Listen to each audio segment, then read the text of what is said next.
부동산 PF에서 투자 기회를 한번 보자는 내용입니다. 최근 들어서 부동산 PF에 관련된 얘기들이 되게 많이 나오고 있습니다. 오히려 이 이야기들이 지금 나오는 거는 나쁜 건 아닙니다. 왜냐하면 우리가 1년 동안 부동산 PF를 터뜨리지 않고 연장하다가 지금 하나씩 하나씩 정리하려고 하는 이 시점은 오히려 경기가 턴하고 금리가 좀 떨어질 수 있으니까 지금 문제되는 데를 하나씩 하나씩 정리하면 건전하게 정리가 될 수 있습니다. 그래서 부동산 PF를 정리하는 과정에서 또 그런 데서 수혜를 볼 수도 있고 피해를 볼 수 있는 회사들을 안다면 우리가 투자에 좀 도움이 되긴 하겠죠. 부동산 PF를 왜 정리해야 되냐면 어떤 PF가 도대체 어떤 건설사가 얼마만큼 부실이 있는지를 알지 못하는 상태에서는 모든 건설사들한테 대출을 해주기가 어렵습니다. 그래서 우리가 우발채무라던가 이런 것들이 드러나지 않았다면 지금은 좀 문제 생긴 몇 개는 터트리고 잡고 가면서 살아있는 건설사들이 제대로 자금 조달해서 정상적인 사업을 할 수 있도록 도와줘야 됩니다. 그래서 지금은 너무 부실화된 회사들은 정리가 필요한 시점이기도 하고 정부도 그렇게 생각하고 있는 것 같습니다. 매일신문 기사고요. 부동산 PF 위기설 현실화일까? 자, 이런 것보다는 요런 걸 봐야죠. 태양건설, 롯데건설, 우발채무 부담 증가, 신세계건설, 코오롱글로벌, 동부건설, 한신공영 추가 모니터링 언급. 이 회사들이 PF에 많이 엮여 있구나. 이것들은 알고 계셔야죠. 그러면 이 회사들 중에서 회생이 가능한 회사가 뭐고 불가능한 회사가 뭔지를 계속 고민하는 겁니다. 그러면 우리가 또 좋은 투자 기회를 얻을 수도 있죠. 자, 보시면 특히 대구에는 미분양도 많고 너무 건설이 많았죠, 단기간에. 그러니까 신세계건설 이야기가 나오고 있습니다. 신세계건설도 대구에 많구나. 그러면 대구의 미분양이 해결되면 싸졌으니까 올라갈 것이고요. 저기서 문제가 생기면 어렵겠죠. 근데 신세계건설은 신세계그룹에서 관리하니까 또 믿는 구석이 있을 것 같습니다. 아까 롯데도 결국은 롯데의 많은 계열사들이 지원해줘서 지금 일단 위기를 넘겼잖아요. 태영은 계열사가 별로 없어서 지금 어려운 거고요. 자, 보시면 9월 말 134조랍니다. 2020년에 92조인데 굉장히 많이 올랐죠. 그런데 연체율이 지금 2.42%로 올랐습니다. 그러니까 많이 올랐다. 그래서 나이스 신용평가에서 지금 태영건설 PF 우발채무가 3.4조다. 와, 너무 큰데요. 해결할 수 있을까요? 자, 그러면 PF를 우리가 몇 번 설명드렸지만 그래도 다시 한번 가면 우리가 알아서 나중에 나쁠 건 없습니다. 또 충분히 우리가 투자 기회도 잡을 수 있고요. 자, 토지 매입할 때 우리가 뭘 한다 그랬죠? 내 돈으로 토지를 다 살 수 없으니까 브릿지론을 쓴다. 브릿지론이 그래서 어떻게 보면 제일 위험하다. 그래서 금리가 높다. 증권사, 캐피탈, 저축은행이 많이 한다. 브릿지론으로 땅을 사고 나면 이 프로젝트의 설계를 하고 프로젝트의 사업성을 해서 프로젝트 파이낸싱을 하기 시작합니다. 그러면 선순위는 은행들이 가져가고 이때 받은 돈으로 브릿지론은 끄죠. 네, 상환합니다. 그러니까 땅에 대한 권리를 은행 이런 데들은 선순위로 가져가는 거고 후순위로 캐피탈 저축은행이 가져가는 겁니다. 그러면 PF가 설령 문제가 생기더라도 은행들은 괜찮고 후순위들은 문제가 생길 수 있는 거죠. 입주가 되고 분양이 다 끝나면 담보대출은 개인한테 해주는 거고 그 돈으로 상환이 들어갑니다. 결국 여기서는 개인들이 대출을 받는 거죠.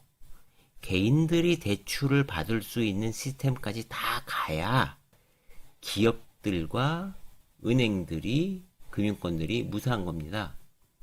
그래서 결국은 모든 것들은 지어져야 되고, 그리고 개인들이 자기 돈과 대출을 일으켜서 그 부동산을 인수해야 끝나는 거죠. 이런 걸 보시면 재밌어요.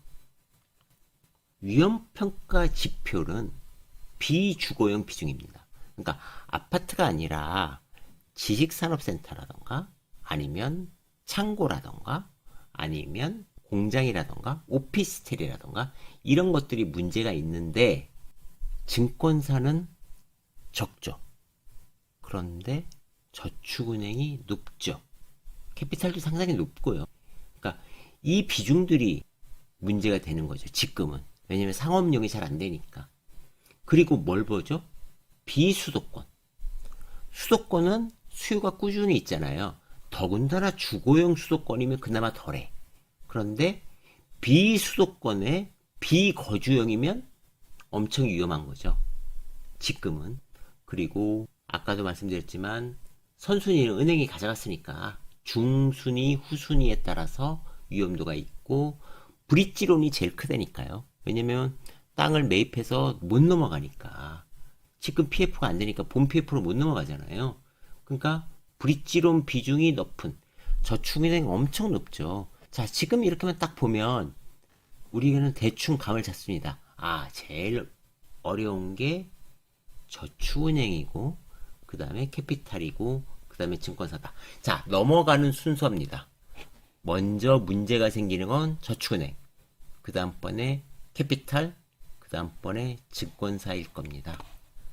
증권사까지는 안 가겠죠. 지금 관리하면서 잘 해결하려고 하는 거니까요.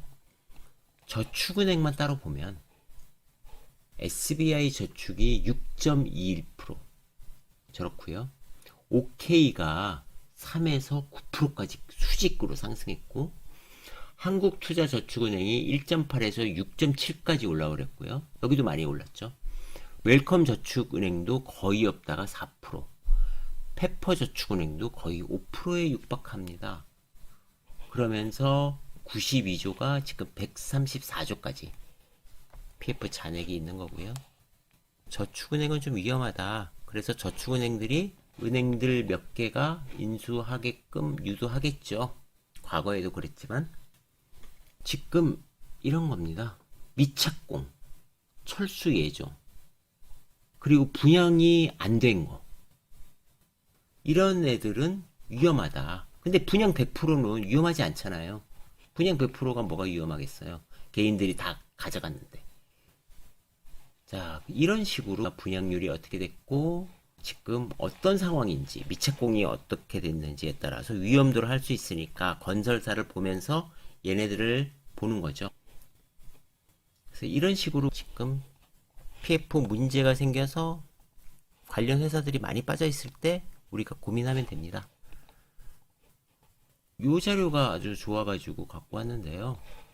지금 보시면 한국이 2021년 6월 비해서 2023년 9월에 가계부채가 떨어졌어요. 가계부채는요, 결국은 그때도 말씀드렸지만 가계부채가 늘지 않더라도 혹은 조금 늘더라도 GDP가 많이 오르면 돼요.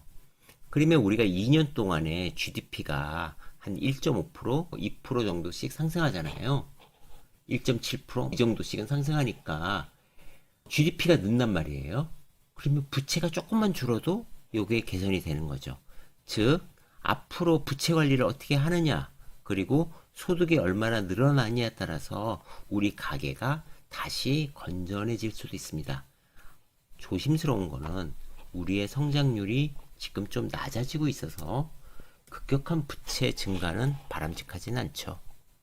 하지만 PF를 결국은 가계들이 인수해야 되니까 부동산을 인수해야 PF 문제가 궁극적으로 해결되는 거니까 어떻게 될런지도 좀 봐야 됩니다. 자, 그래서 금융권에는 M&A가 증가한다. 아, 증가하는구나. 자, 저축은행, 캐피탈, 증권사 중 열의한 회사는 대주주 변경 가능성이 존재한다라는 거죠. 저축은행이 먼저 나옵니다. 저축은행도 상장사들이 있으니까 그거에 따라서 우리가 한번 보면 되고요. 이제 좀 보겠습니다. 태형건설은 슈퍼개미가 지분을 취득한 것 때문에 11% 올랐습니다. 11% 올라서 PBR 0.15입니다. 퍼는 의미가 없죠. 작년도 거니까. 그래서 PBR이 이렇게 적다. 그 얘기는 결국 태형건설이 부실이 심할 거라고 투자자들이 생각하고 있는 거죠.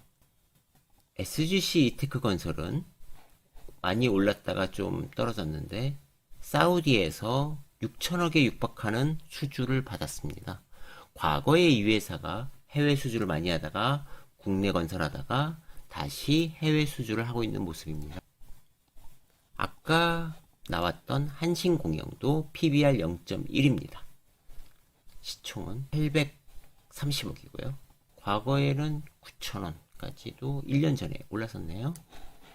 이렇게 보면서 고민하는 거죠. 신세계건설은 그룹사가 있어서 그런지 몰라도 PBR 0.2입니다. 그런데 시총은 497억입니다. 신세계건설이 이렇게까지 됐네요. 그리고 아까 나왔던 코롱글로벌입니다. PBR 0.39고요. 네, 2200억입니다. 자, 이렇게 이들이 어떻게 움직이는지 간혹 모니터링 해도 아마 좋은 투자 기회를 잡으실 수 있을 거라고 생각합니다. 이번 부동산 PF에서 투자 기회 보기는 여기서 마치겠습니다. 감사합니다.